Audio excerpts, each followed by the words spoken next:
let us discuss today's current affairs. Jarwa tribes. We all know that Jarwa tribes are PVTGs, particularly vulnerable tribal groups. In India, Jarwa tribes belong to Andaman Nicobar Islands. They are indigenous to Andaman Nicobar. History tells that they belong to Andaman Nicobar Islands and they are residing in Andaman Nicobar Islands from the last 55,000 years. To integrate them into the mainstream without interfering into their lifestyle, we wanted to integrate them into the mainstream country. For that reason, we wanted to include them in the democratic process. So Jarwa tribes for the first time they got voter ID cards. Chief Secretary of Andaman Nicobar Islands himself have distributed voter ID cards to Jarwa tribes. Earlier, Jarwa tribes were also in news for a bad reason. There was human safari. 10 years back, Jarwa tribes are in news. Supreme Court banned human safari on them. Now, the major challenge for the government is to integrate Jarwa tribes into mainstream. For that reason, we have accorded election ID cards for them in order to include them in the democratic process. Today, January 8th, India and Maldives are going to conduct high-level defense talks. India, our Prime Minister, is aiming at Sagar, security and growth for all in the region, in order to connect Indian Ocean countries and also to enhance defense security and high-level defense partnership.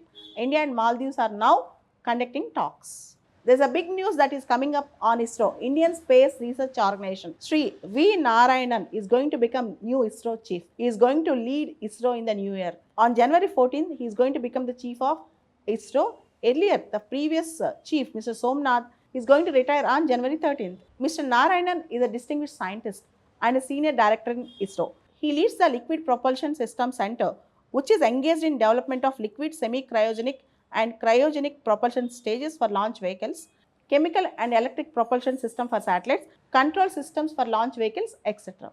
Today, that is Wednesday, January 8th, PM Modi ji is going to launch the Pravas Bharati Express, a special tourist train for the Indian diaspora from New Delhi's Safdarjung railway station. The Pravas Bharati Express is a special state-of-art train.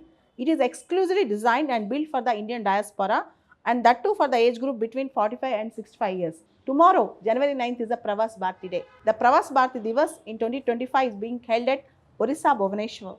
Indian diaspora is considered as a living bridge between motherland and the nations where they are residing and working presently. There was a worst disaster yesterday, Tibetan earthquake. The death toll in Tibetan earthquake increased by 126 and nearly 200 people injured, more than 1,000 houses got destructed.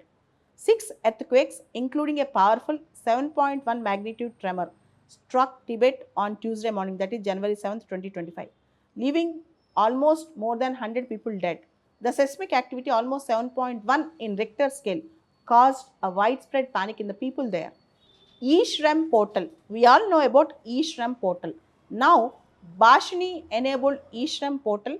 We all know that in our 8th schedule there are 22 languages. Now, in our eShram portal, there was a translation of all the data into 22 languages.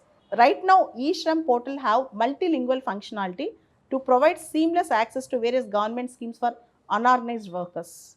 Today, that is January 8th, Prime Minister Modi ji will lay the foundation stone for NTPC's Green Energy Green Hydrogen Hub project at Pudimadaka near Visakhapatnam in Andhra Pradesh. This is the first green hydrogen hub under the National Green Hydrogen Mission.